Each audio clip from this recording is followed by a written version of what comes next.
Good afternoon. Today I wanted to take the opportunity to update you on our preparedness plans in the state of California. With the coronavirus case numbers increasing, with positivity rates increasing in the state, with hospitalization rates and ICU rates increasing in the state of California, I thought it was an opportunity to once again share with you our preparedness plans in this state, update you on where we've been over the course of the last number of months, where we began, and what we're prepared to do to meet the increased number of cases that we are experiencing currently here in the state of California. As many of you recall, when we launched the nation's first stay-at-home order on March 19th, its purpose was foundational, was to save lives and to better prepare our healthcare delivery system for an inevitable increase in capacity needs. And that increase was not only increase in terms of place, meaning identifying the opportunity to provide conditions where we can find physical assets for individuals' space, but also the appropriate number of people to help support individuals in needs, and of course the appropriate level of personal protective equipment that is foundational and essential to safely providing that care. So as we move forward on March 19th of this year, we with intention began a process anew to identify those foundational components so that we can meet the needs of those that need to access hospital care and receive high-quality care in the state of California, and to look to utilize our existing hospital footprint, the capacity that exists within a hospital setting and within the larger hospital campus setting to build capacity. In addition to that, of course, we look to identify alternative care sites all throughout the state of California. You may recall a few months back we talked about FMS. These were the federal medical stations that we were able to get from the federal government. We identified locations throughout the state of California to pre-position those FMS sites that provide capacity up to 250 beds to meet the medical needs of the system, to help decompress the hospital system, to provide alternative care sites to meet the needs of patients that either were pre-symptomatic, asymptomatic, or in some instances were not in need of acute care, but need of intense medical care that may have been exposed to COVID-19. We identified additional sites throughout the state, including old mothball hospitals, Seton being an example in Northern California. We had identified early on St. Vincent down in LA County. We procured sites that are still under contract in Fairview and Porterville, different parts of the state, up here in Sacramento, the old Sleep Train Arena, where now the Sacramento Kings used to play. Those sites, many of those sites, still available to us in what we call warm status, all part and parcel of a larger portfolio to meet the needs as we see an increase in the spread and transmission of COVID-19. Speaking of spread, this slide gives you a sense of what our existing hospital footprint looks like in the state of California. We have 416 hospitals in this state, but one thing you'll see from the slide is they're not equally distributed in various parts of the state. Let me give you a specific example. You have roughly, plus or minus a few thousand, but roughly 21,000 plus licensed hospital beds in LA, as an example. In Sutter County, you have just 14. So depending on where you live, the assets that are available to you are quite distinctive. And you can imagine where you have an increase of just a few patients in your ICUs in Sutter, that can represent a huge percentage of your total capacity. So often I make this point in presentations like this. I give you information in the aggregate, but remind you that none of us live in the aggregate. We live in cities and counties throughout the state of California, populated with different density in terms of total number of people, but also different density of assets. And so over the course of the last number of months, we've been looking to procure strategies in a very strategic and mindful way of where those deserts of support were, from testing to tracing and tracking to addressing the acute care needs, as well as meeting the needs more broadly of communities throughout this remarkably diverse, the nation's largest and most populous state. We had a plan when we started in March that had a surge capacity within our hospital system of roughly 20% of that current capacity that we often identify. And I'll give you those numbers in a minute. And those were around the 75,000 hospital capacity number that so often I promoted as a baseline of existing capacity. It's a little less today. We'll get to that in a moment. We had no established alternative care sites, meaning we didn't have the FMS identified. We didn't have these alternative leases and sites already procured and established. We were just in the process in March of identifying if Seton would be interested in engaging a contract with the state, working with the legislature to procure resources beyond just emergency resources to establish a longer-term framework of support. We did not have pre-positioned medical assets of any type, and including PPE, which I'll get to as well in a subsequent slide. Today, in July, fast forward, we now have capacity to treat 50,000 COVID-19 patients, well beyond that surge capacity at 20%. We have, as I said, built out these alternative care sites, the physical sites. We have secured hospitals like Seton, and we have pre-positioned a lot of these medical assets, those FMS sites throughout the state of California in areas that were vulnerable to surges and spikes in COVID-19. We also focus not just on the physical. As I said, it's place, space, people. This slide represents people. We started something called California Health Corps. It exceeded all expectations. We quite literally had no expectation that if more than a few thousand people may avail themselves with a valid license and provide information about their professional capacity to sort of meet needs based upon a matching criteria and protocol that began to take shape in terms of needs for LVNs and RNs and respiratory specialists and the like over the course of the last number of months. We've been re-scrubbing that site. Over 96,000 people went to that site, filled out the initial application, but about 35,000 of those applications have valid licenses for professional needs. It's important to note, we haven't updated this in some time, we have been able already to deploy. We haven't needed all these folks. We've just identified these folks, but we did find the need for 741 professionals that helped us with some of our skilled nursing facilities, our adult daycare facilities. They're actually helping us currently with our corrections facilities and providing staffing and expertise, and as well providing alternative care facility personnel support. So that system, the development of this site, California Health Corps site, which, by the way, if you are a professional, you may have retired recently, you may be interested in being supportive as we've seen these numbers increase, I'd encourage you to go to the COVID-19.ca.gov website to fill out an application as well. Again, we don't want everybody concentrated filling out applications just in one part of the state.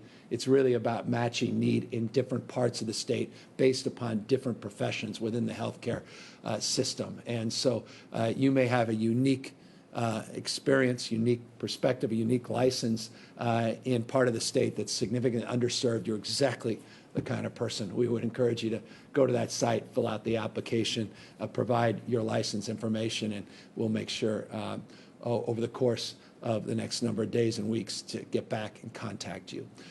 That staffing capacity was one part of it. Again, procuring sites, places, beds to put people, staff those beds was important, but inventory was important. PPE, something that we're all familiar with, and it needs to do more in getting surgical masks and procedure masks and gloves and gowns and face shields and coveralls and many different areas of need within PPE. The most important, though, being those masks that we needed. And just look at this slide. You'll see in March of this year when we began, we had roughly 1 million masks in inventory, wholly inadequate in March to meet the needs of this pandemic. We were fortunate, and I've acknowledged this on multiple occasions, and I want to just do it again.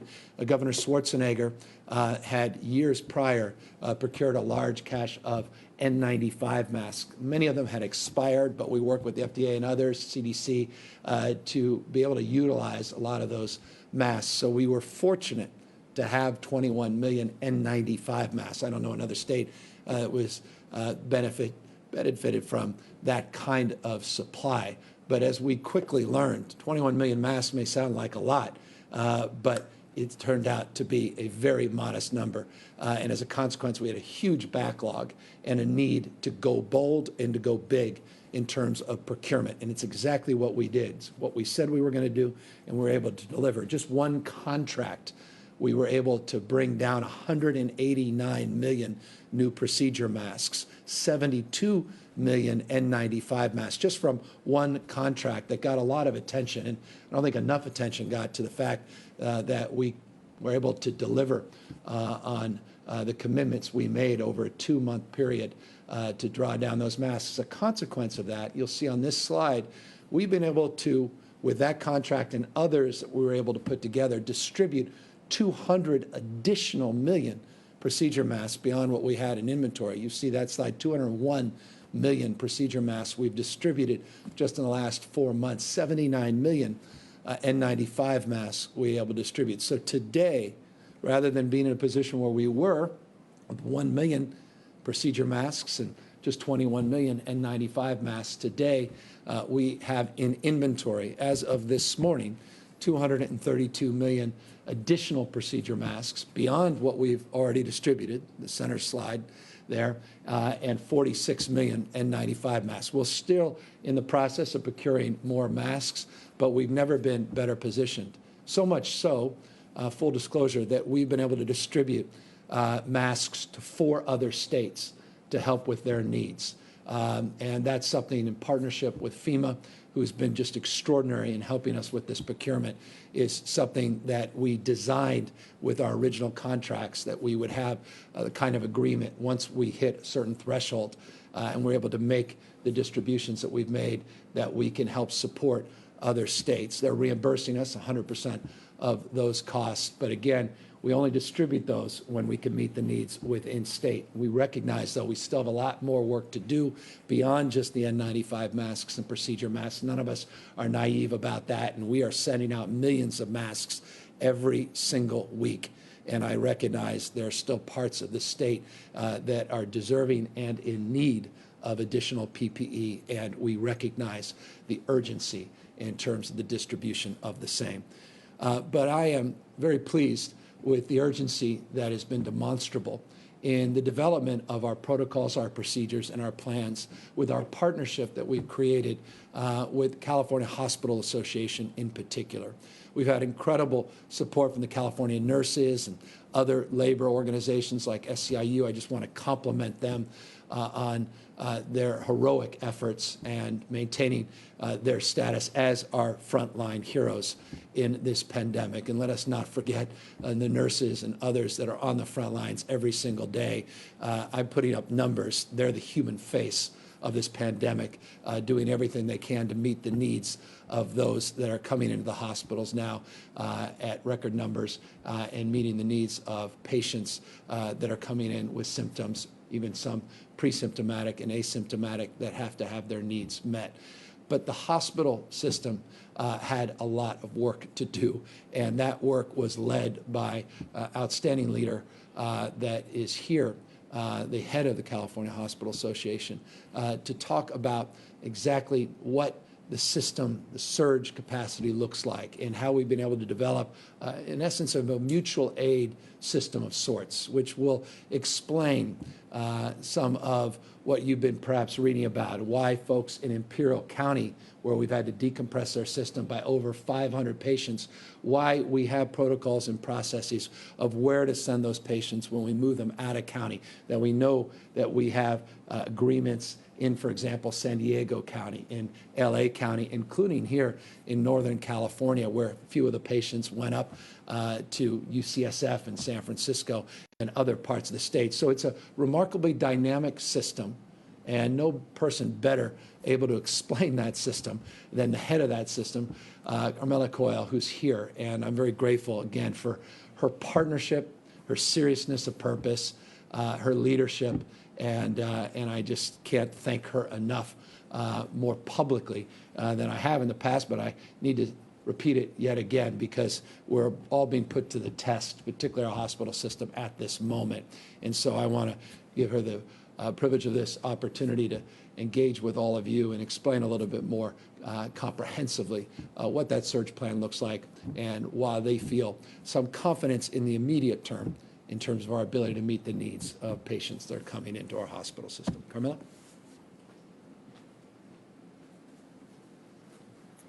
Thank you very much, Governor, and it is a pleasure to join you today to talk about our surge capacity and our readiness here in the state of California. California's hospitals have been and continue to be ready to deal with the COVID crisis that we have all been working with for the last 4 months. And we continue to be ready to care for all Californians. And that is for good reason. The governor has been briefing everybody on a daily basis about the numbers. We do have an increase in the number of COVID-positive individuals in the state of California. And for us in the healthcare delivery system, that translates into more people who are in need of hospital care and more people who are in need of intensive care as well. So we have seen about a 49% increase in the number of people needing hospital care in just the last 2 weeks, about a 38% increase in those in need of ICU care. So California's hospitals are really doing 3 things right now. It's all about planning and preparing and partnering. First of all, in the planning, hospitals have, on an ongoing basis, an emergency operations plan. That plan and teams that are dedicated within each and every one of those 416 hospitals to being ready and prepared for any kind of emergency. We have learned quite a bit in the last 4 months, so we are adjusting those plans to take into account how we have prepared, how we have to prepare differently as we're seeing numbers begin to climb again. In terms of preparing and being ready really logistically, the governor has just talked about a number of things. Hospitals are being prepared and logistically prepared as well. We are building up our inventory, whether that is of personal protective equipment, masks and gowns and others, attempting to build up our capabilities and our inventory of testing supplies. We are working to be prepared to make certain that we're cross-training staff. So nurses who may typically serve at a bedside in a medical or surgical unit, how can we train them up in case we need them in an intensive care unit? So many things going on right now in terms of being prepared, including looking at every nook and cranny within California's hospitals to see if there is more space we can dedicate to caring for COVID-positive individuals. And finally, partnering. The governor just mentioned the important partners we have in our nurses and in our doctors. We cannot do it without those frontline caregivers. That partnership has to be solid, and we continue to work to make that happen. Hospitals are also partnering together so that we can balance the load of COVID-positive patients as we're doing right now in Imperial County, also in the Bay Area as we are dealing with outbreaks there in the prison system. If hospitals work as teams, we can move patients and ensure that they are transported to the right place where we've got that additional capacity. We can work as a team. We're partnering with our counties and our local health officials because we've got to be able to do that regionally as well.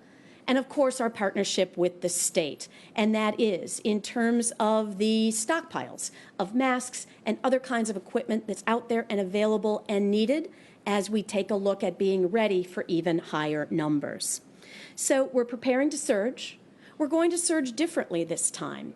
We have learned a lot in the last 4 months.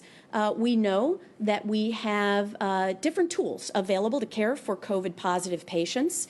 We've got therapeutics like remdesivir and others that are actually shortening the stay of those patients. We are putting fewer of those patients on ventilators. Our doctors, our nurses have learned quite a bit in the last 4 months about how to care for COVID-positive patients, and all of that working as a team, rowing in the same direction, means that we can do that even more efficiently and create even more capacity in the system to care for more COVID-positive patients. So the surge is about finding a balance between caring for COVID-positive patients and continuing to care for everyone in the state of California. And so the last point, and it's the point you've been hearing, but I really want to thank each and every one of you. The best way that we can expand and have as much capacity as we need to treat COVID-positive and patients with COVID-19 disease is to make certain that we're stopping the spread of the infection in the first place. And that is all about masks and social distancing and hand hygiene.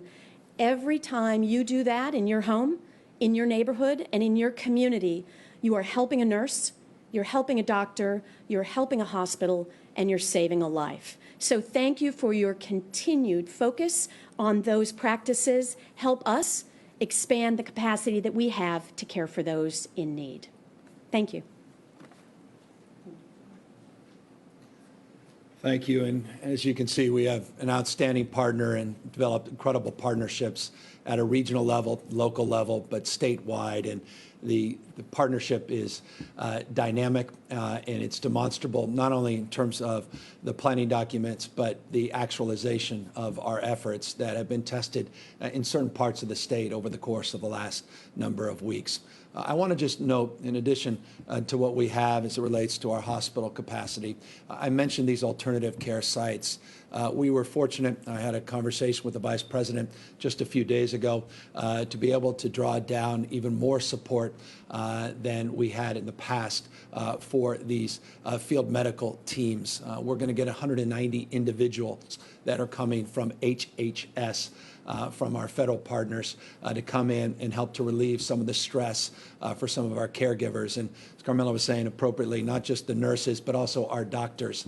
I want to acknowledge, by the way, the California Medical Association. They had sent doctors, they had sent a team of folks to New York during the peak of the pandemic and the challenges they were experiencing, not only to provide support and assistance, but they also got valuable experience that we're able to take back from that time in the state and being able to share that information with other caregivers and providers. All of these are reasons, in addition to what you just heard as it relates to therapeutics that are coming in, remdesivir, in the fact that we received our first inventory of remdesivir, one of the more promising therapeutics, but also begun the process of distributing that to our local providers. All of these, again, are additional points that allow us more confidence in our capacity to meet need and to address our surge. So 1,929 warm beds. Only a handful of those beds are currently being utilized in our alternative care sites, distributed throughout the state of California, and we'll continue to keep those within a 72-hour prism of being made operational, which is a guideline, for what it's worth, that we have established to allow us to move if indeed we see some additional stresses outside of our surge plans and our capacity that we have built within our hospital system. We're doing this because we're seeing hospitalization rates grow. As Helen just said, it's because people are not wearing their masks, people are not, for many different reasons and many different circumstances, practicing the physical distancing that they should and they must in order to mitigate the spread of this virus. We're seeing increased mixing within households. We've said that on many different occasions. You're hearing that at the local level. You're hearing that across this country as well. Governors in other states making the same point. So often is the case. You have members, your extended family of neighbors from outside your household. We take our guard down a little bit, and we're seeing, at least based upon the feedback we're getting from our county health experts, that is one dominant area of concern. Obviously, a consistent area of concern from day one outside our skilled nursing facilities, our veterans facilities, and our congregate homeless facilities is around our jail system and our state system. So prisons and jails, we are monitoring. Good news is we saw a modest, about 400 less identified positive, COVID positive patients in our CDCR, state federal system than we had even on Monday, but there are parts of the system, San Quentin substantively, but still others in Chino that we are monitoring up in Lassen County, some others that we are monitoring where we're seeing intense outbreaks, and obviously that's impacting some of the hospitalization rates in those communities and around those communities. And as always, and I neglected this, there was I thought a wonderful question was asked of me on Monday about why we're seeing an increase in hospitalizations. I talked about the young and the invincibles, and you are seeing this across the United States, younger people that just feel like they are invincible and that they're not going to, even if they get COVID-19, that the symptoms will be so modest that it won't particularly impact them. Well, we're seeing in the hospitalization rates that we're seeing some younger patients, but we're also mindful that it's not just the young invincibles. It's not just those that are increasing mixing outside of households and those that are not practicing physical distancing as they should, wearing masks as they must, but we're also seeing our essential workforce. And I just want to acknowledge that. There's a little bit of mythology about reopening the economy. It's important to note 60+% of the economy never shut down in California. So when we talked about the stay-at-home order on March 19th, 60+% of the economy was still fully operational, at least operationalized in a modified sense, meaning was moving forward. And a lot of those essential workers put their lives, their health, quite literally on the line. These are the food workers, these are farm workers, these are the folks in the grocery stores and others. And a lot of these are young, tend to be, some cases, younger individuals, a lot of them that truly represent the diversity in the state of California that became very vulnerable to the spread of this virus and continue to be vulnerable to the spread of this virus. So I just want to acknowledge that essential workforce, overrepresented in the Black and brown community, for being there when we needed them the most. And it's incumbent upon us as we meet the needs of this surge and the broader community in the state and our nation, the world we're trying to collectively build, that we are mindful of these essential workers and have their best interests at heart as we move forward. As we do move forward, we've said the hospitalizations are increasing. You heard a statistic that represented from yesterday. Interestingly, the new number we just got in a few hours ago, which Carmela didn't even have the privilege of having, which we're just putting out publicly, shows a 44% increase in hospitalizations over the last 2-week period. So you're seeing the total number of hospitalized increasing to 6,100. Again, that represents a 44% increase over a 2-week period. Total capacity in this slide you become familiar with of our system, still around 8% COVID-19 identified positive patients in terms of total number of licensed hospital beds in the system. So it gives you, again, a relative sense of total healthcare licensed bed capacity and percentage of those that we have identified as COVID positive. ICU admissions, again, you see the hospital rates go up. You're going to see the ICU admissions likely to increase, all as lagging indicators. We're seeing ICU admissions increase over the course of a 2-week period in this new data set that's coming out today at 34%. 44% increase in the hospitalizations over a 2-week period, 34% represented in the number 1,753 that are currently admitted into our ICUs. Our ICU capacity with that cohort of 1,753 COVID positive patients represents, in terms of the total number of ICU and NICU beds in our state, roughly 15% of the population. We still have maintained, and by the way, this is demonstrably because of the work the Hospital Association's done, not the state, mostly the Hospital Association. They've been active in securing PPP, active in securing more ventilators. We are as well as a state, but because of their outstanding work, we have still 11,300 ventilators available just within their capacity, within their system, that are currently not being utilized. And so that gives you a sense of the numbers. Speaking of numbers, this number should draw some attention, and that is one of the largest single-day cohort number of positive cases that we've reported since the beginning of this pandemic. Though I want to caution you, for purposes of full disclosure, before The press, respectively, runs with that number. I hope you responsibly will condition a recognition of the note that we put on this slide, that the number includes a backlog of reported numbers that we're still working through with LA County. We had mentioned that on Monday. There was a bit of a backlog. There is a cohort that would actually bring this number below 10,000 that's represented in the number we're presenting here today.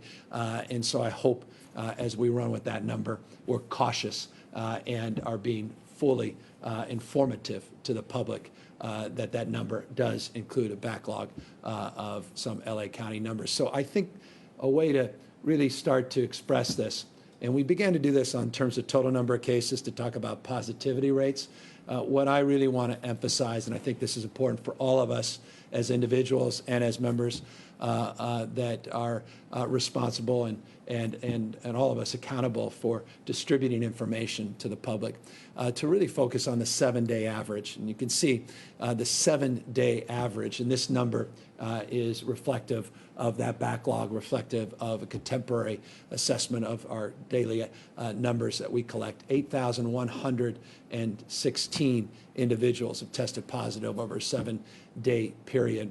The last cohort that I provided, or rather 7-day average that I provided, was 7,867, 7,876. Forgive me, my dyslexia is coming through. 7,876. That was on Monday, was a 7-day average. You see it's increasing just 2 days later, 8,116. Let's take a closer look at some of these numbers as we do on a daily basis. We are now averaging over 106,000 tests per day over the last 7 days, just shy of 100,000 yesterday. We got up as high as 127,000 tests on Saturday. So we're making good on our promise to increase testing. Remember where we were just, I think it was 90 or so days ago. In fact, in April, we were testing about 2,000 people a day. I'll repeat that. We were testing 2,000 people a day. We decided to do a reset, put together a task force led by Dr. Charity Dean and by Paul Markovich of Blue Shield. They delivered on what we had promoted and what they promised, and we have now exceeded the goals that we had established. I will say these all are goals, and goals have to be reimagined,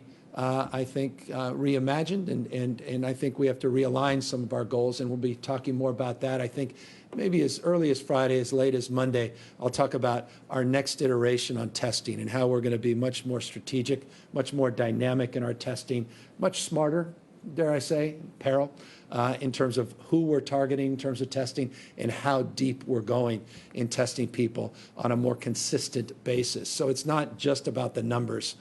We can get caught up in just the aggregate, the numbers, but it's how we're testing, where we're testing, and we're all recognizing a current stress. You're seeing some articles about this, some attention, which is good, and it's certainly consistent with our experience over the last few weeks. As you've seen an increase, even at a greater rate, we're looking at a 7.1% positivity rate reflected in this slide over the 14-day period. You're seeing a doubling, sometimes tripling of a positivity rate in some other states compared to California, where, by the way, I'm not pleased with the 7.1% positivity rate. That has gone up, and I'm going to show you a slide in a moment that underscores the concern. But in other states, that positivity rate is substantially even higher. As a consequence, testing is increasing. Testing supply constraints are starting to present themselves again, and some concerns about accessing the golden oldies of reagents and some of the transport media and swabs and the like. So we're working through all of those issues, and we'll be announcing a reconstituted task force with new goals, new specific strategies to address our needs as we move forward. But again, I cannot impress upon you more how impressed I have been of that task force delivering on that goal, which stretch goal was 80,000. 60 was a baseline, 80,000 on a daily basis. They've exceeded that, over 100,000 now averaged over a 7-day period, but positivity rate continues to climb. Let me give you this slide, as you've seen it often, this positivity rate shows you a cohort of positivity rates that we put together over a 14-day period. This represents an increase of roughly 39% over a 2-week period in total positivity rates. So that's a concern. I've made this point before. I'll make it today. Every decimal point is a point of concern, and I cannot emphasize more a point of consideration for all of us that we have the capacity to move that number down by our individual behavior, by wearing masks, by practicing the hand washing and physical distancing and social distancing that's required of all of us at this moment. At peril, that 7% can spike and quickly into the double digits, and you've seen in other states even into the 20+% range. And so we're monitoring this very closely, and all of us should monitor our own behavior accordingly, even more closely, in order to mitigate the spread and the transmission of this disease. Speaking of spread and transmission, we have been transparent in terms of providing a list to you on a consistent basis of counties that we're monitoring on a list. Some refer to it as a watch list. More formally, we refer to it as a monitoring list. These are counties that put out attestations that attested to containment plans and procurement plans in terms of their own strategies to procure assets and resources, human resources, physical assets, to meet the needs of their communities, their particular counties, and their particular and unique circumstances. Today, we're adding 3 new counties to the monitoring list for a total of 26. A week or so ago, we had 19 counties on the list, 23 counties when I was with you on Saturday, 26 now with Napa, San Benito, and Yolo County now on the list. Remember, the monitoring list then requires some modifications to the stay-at-home orders, the modifications in sectors that require a lot of indoor activities to be brought outdoors. And I want to just acknowledge that a number of these counties didn't come kicking and screaming. In fact, reached out to us in anticipation they were likely to enter onto the list, and we are very proactively working with them, have been, and engaging them on making sure that we're all working together on the technical assistance and helping them support and prepare for the modifications in their counties. Accordingly, just to reinforce that, you'll see that we've had 18 counties already move forward with their own locally issued orders. 4 have just submitted to the state orders, and 4 are awaiting action. 3 of them we're just announcing today, Colusa, that I anticipate will move very quickly. And so I just want to thank again these counties. The partnership is really demonstrable. I know there was some flare-up and some consternation, a few months ago, and people had their own ideas about pacing and their own considerations, but the overwhelming majority now of counties are just conducting themselves and as we would all hope. And I'm very, very pleased and proud of that, and very thankful. I just would be remiss if I did not acknowledge their local health officers, their city administrators, their county board of supervisors for their patience and their assertiveness as we move into this new phase and try to mitigate and tame the spread and transmission of this disease. As always, the best way to do that is wear that mask. As I said, physically distance where you must, where you can, socially distance, as always, from cohorts that are outside your household and strangers, and do, as Carmela said, the basics. Wash your hands, simple hand hygiene, and making sure that all of us are taking very, very seriously this moment. I cannot impress upon people, before I open up to questions, the potency of your individual decision-making. And I just want to underscore the potency of that, because we had 111 lives lost in the last reporting period. 111 lives lost. Again, sort of breaking a little of the mythology of why we're seeing mortality rates that have declined. That masks, forgive the pun, the reality still of hundreds of people across this country dying on a daily basis of this disease. 111 here, just in the state of California alone. Lives lost, families destroyed, torn asunder. Loved ones that will never return. And so I hope all of us are sober about that and cognizant of the moment we're in and the vulnerability that everybody has at this moment. This moment will pass, we will get through this. We will become more resilient as a state, as a nation. I would argue globally as a world. We will. There's no question in my mind about that. The question is when, and that determines basis on the determination of how we conduct ourselves, how we behave. It goes to the question of how do we safely reopen our schools and when do we reopen them. In many respects, that's determined on our behavior, on what we do over the course of the next few weeks to mitigate growth and spread and transmission of this disease. Data makes those determinations. Data and science make those decisions. And fundamentally, that's what's guided us into that March 19th stay at home, to making the first subsets of modifications on May 8th as it relates to the modifications to the stay at home, and now working with these 26 counties to monitor and put that dimmer switch, as we referred to it, back in play to address and mitigate some of the sectoral guidelines that we put out and address the concerns around these spreads, mitigate the growth of the spread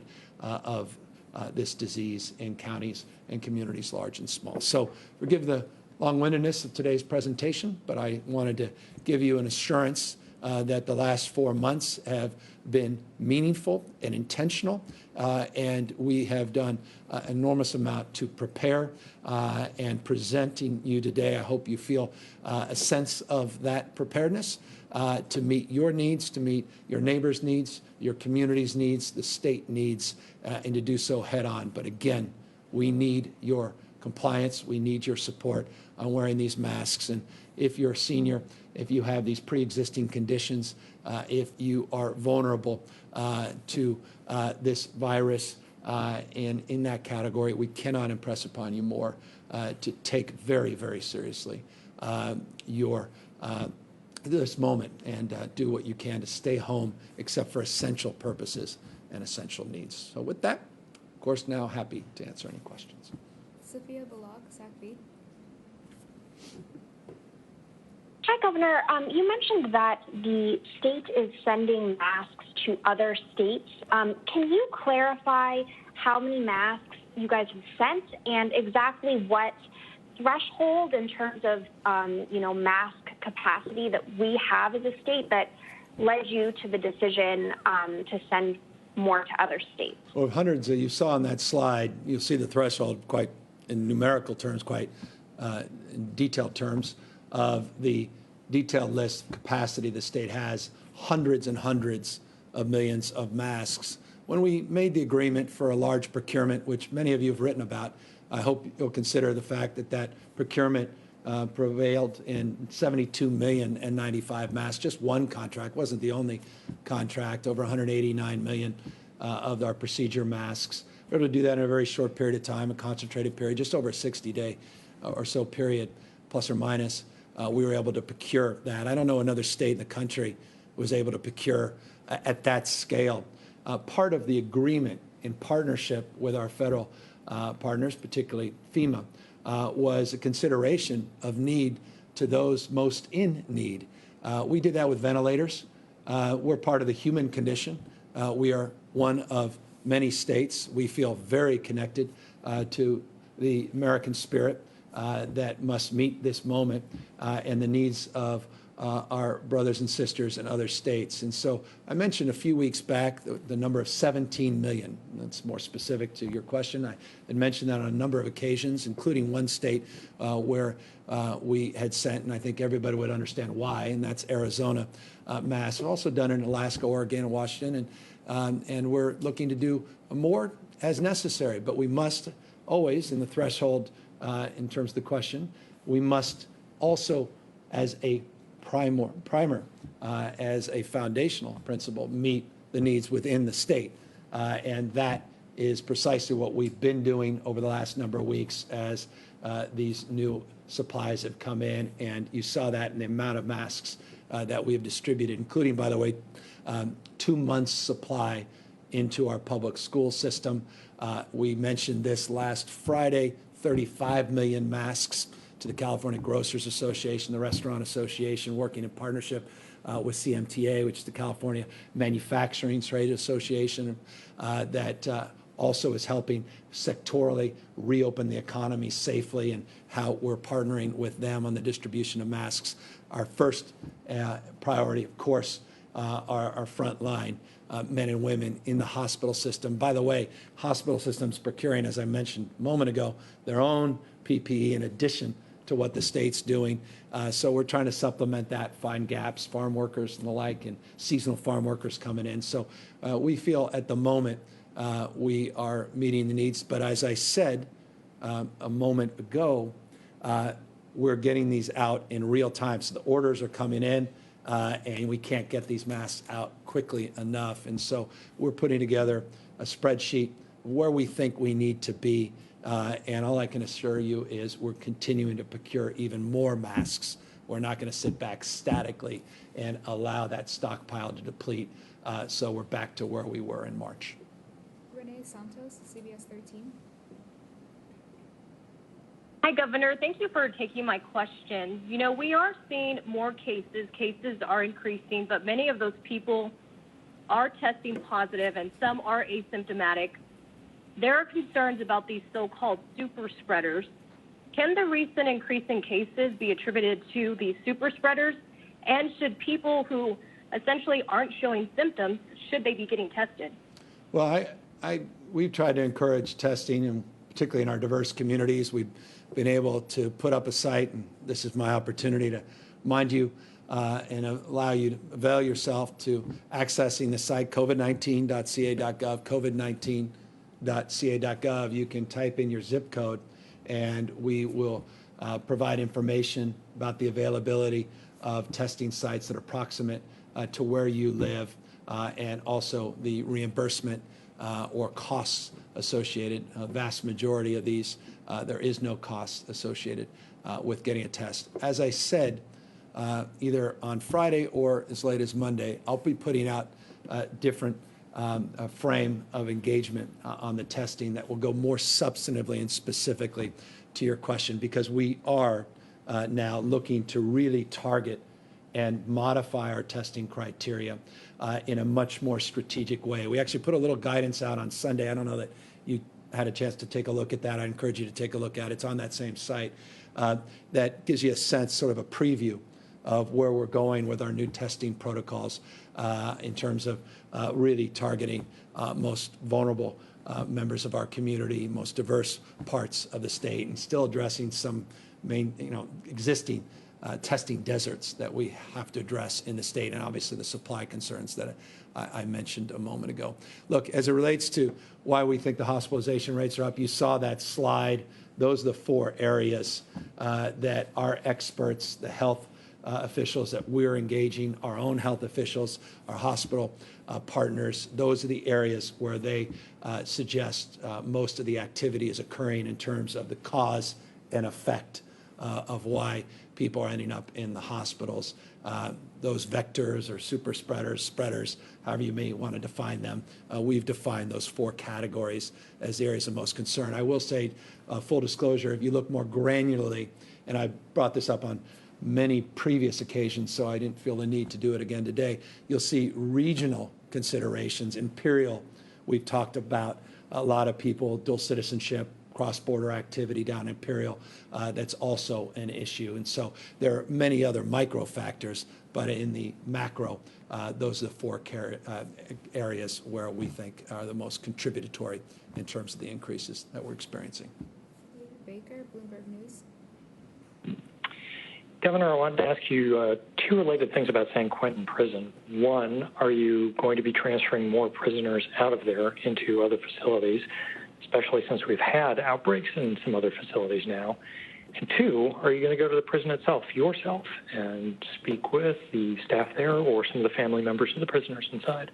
Yeah, I've visited San Quentin on many, many occasions on a daily basis, including right after this press conference. We'll be reviewing additional releases. The answer to your question is affirmative. We've been able to decompress it feels like it's a hospital now, but that prison from that number, which I've mentioned on Monday, mentioned previous week, 4,051 prisoners on March 1st. The goal is to get it down to 3,000. And it looks like, as of today, this morning, we think we have a plan in the next few weeks to bring the population down to 3,076. So from 131% capacity where we were just a few months ago, and now getting it down below that 100% capacity threshold. We still want to do more than that so that we can provide more cohorting, more isolation of inmates. Of course, we have staff concerns as well. We're using the chapel and the gyms differently. We have now our FMS. I mentioned FMS as relates to alternative care sites. We actually moved one of our FMS sites to San Quentin proper. I visited Vacaville Prison yesterday, where we're doing the same there in a very proactive way, and had the privilege of being with the federal receiver, the judge, or rather not the federal receiver, but federal judge that has been doing a wonderful job trying to address the needs of our entire system. And so I am very, very grateful to his leadership. We were there with the acting warden for his leadership, Vacaville, and was there with many of the leaders within CDCR to get a first-hand sense of what's going on. But I've not been just visiting the prisons recently. I've been doing that on a consistent basis. It's been a cause, if you've been following me for decades, big cause of the why. When one answers why do you want to do certain things in life, criminal justice reform has been a big part of that. So this weighs very heavily on all of us and me. And as I said, there has not been a day in the last few weeks where we're not working individual by individual to try to address the needs at San Quentin and more broadly Chino and other parts of the system that we have a responsibility to address as well. Jeremy White, Politico. Hey, Governor, thanks for taking our questions. The president has been talking a lot about reopening schools. He suggested today that he could withhold funding from states that don't do enough and pressure governors. The vice president, on the other hand, said that they could reward states that reopen with funding. So my question for you is, as California tries to figure out how to reopen those schools, obviously a huge issue for parents and teachers and kids alike, what do you need from the federal government to ensure that happens? And do you fear repercussions if, for example, there aren't enough teachers willing to go to schools to reopen them, and then there could be some federal penalties? Yeah, I'm not worried about the latest tweets, and I can give you ad nauseum examples of why I've concluded that that's not the issue that we need to address. What we need to address is safely reopening the schools, and we need to make that a foundational principle. That, to me, is non-negotiable. We have to safely reopen our schools. And we also have to reconcile what is also non-negotiable, and that is we must insist upon learning the beginning of the school year.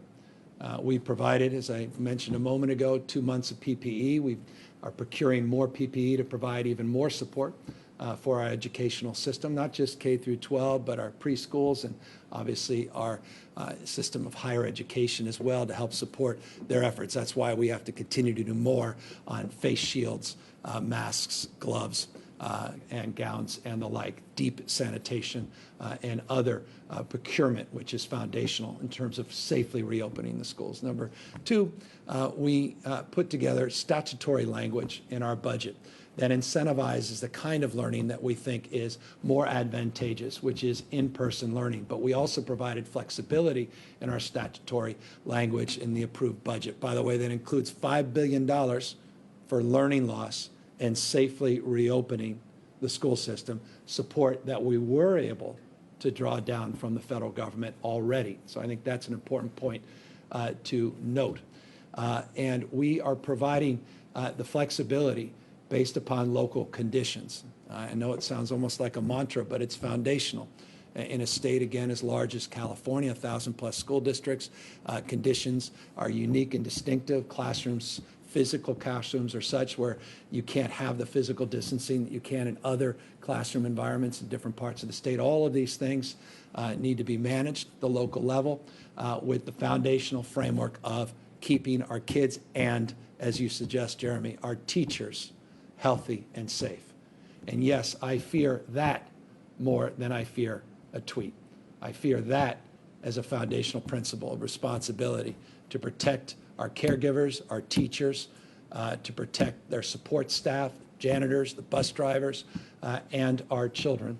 And obviously, we have a lot of work to do as a society to mitigate the spread of this disease. That will be foundational in terms of making a data-informed decision on how to safely reopen our schools. But foundationally, we need to require learning, and that has to occur. And so we are working very closely with our partners. We put out guidelines on June 5th, laying out our specific strategies. We've been modifying that and working with our partners, Superintendent of Public Education, many others, and we'll be saying a lot more on this topic over the course of the next days and weeks. Adam Beam, AP. Hi, Governor. Following up on that question, the Los Angeles Times is reporting that the LA County Public Health Director has told local school officials that they should be prepared for a possible delay in the August 18th scheduled start to school and a resumption of distance-only learning.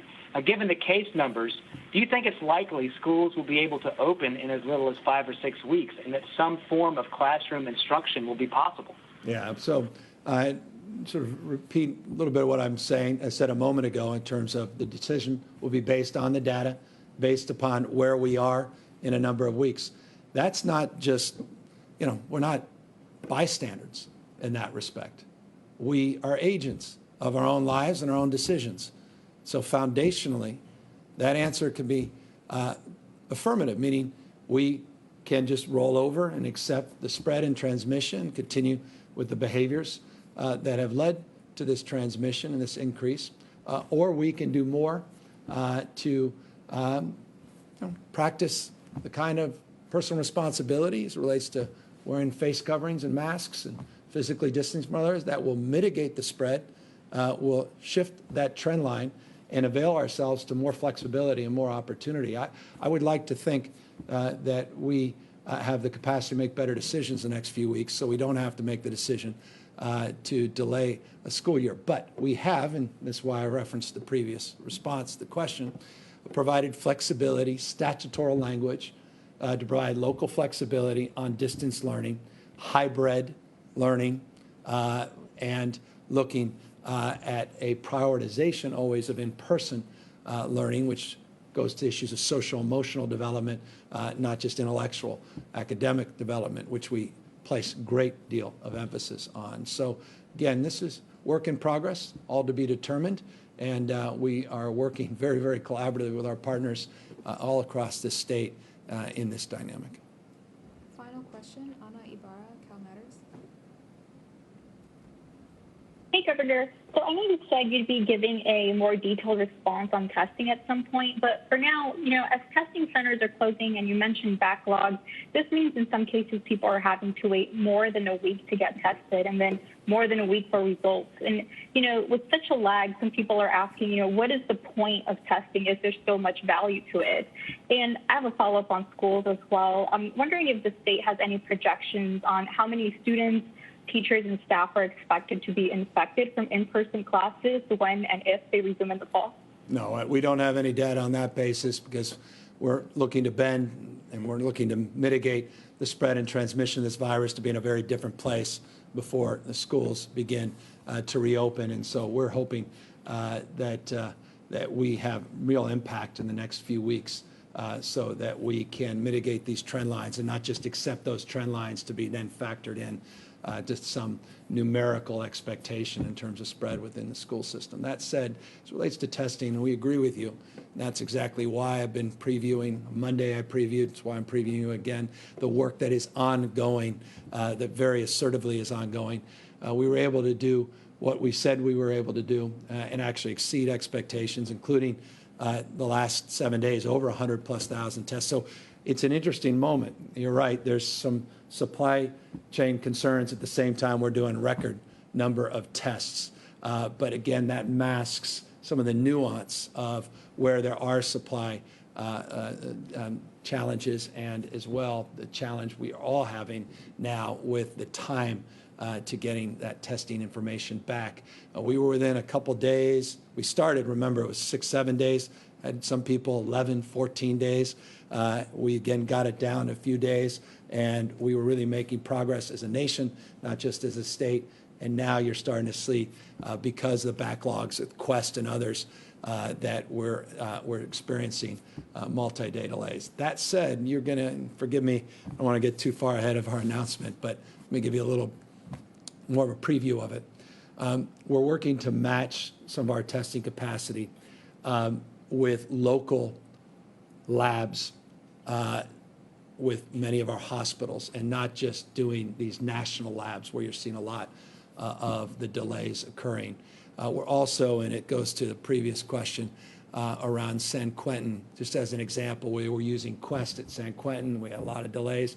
We're now working increasingly specifically with BioHub, partnership with UCSF, CG Foundation, and we're doing more dynamic testing with much quicker results. So that gives you an indication of sort of the specificity to which we'll begin to answer that question with much more dynamic strategies for testing to get that response time diminished substantially. Look, if you have symptoms, if you're in a high-risk category, if you're in a congregate setting, and the like, we want to encourage you to get tested, not be discouraged in some cases by some of these delays. We think that's foundational and fundamental, and so please don't be dissuaded by that, and know that we have a team working overtime on this, and we'll, like we did last time when we went from 2,000 tests to over 100,000 tests, we'll work our way through this. Final point, we have also been very engaged with FEMA in terms of the supply question, and are getting the kind of response we were hopeful for, including from the Vice President himself, who recognizes the opportunity and responsibility to help support states like ours with some of those supply constraints and some of these backlogs as well. So thank you all for the opportunity. As always, privilege of your time. Thank you for giving me the opportunity to update you. Look forward to making subsequent updates. We'll be back tomorrow, and look forward to answering more questions, and moreover, just encourage you to do the kinds of things that are foundational and fundamental at this moment, and that begins with wearing these masks and physically distancing and washing your hands as often as you possibly can. Take care, everybody. We'll see you tomorrow.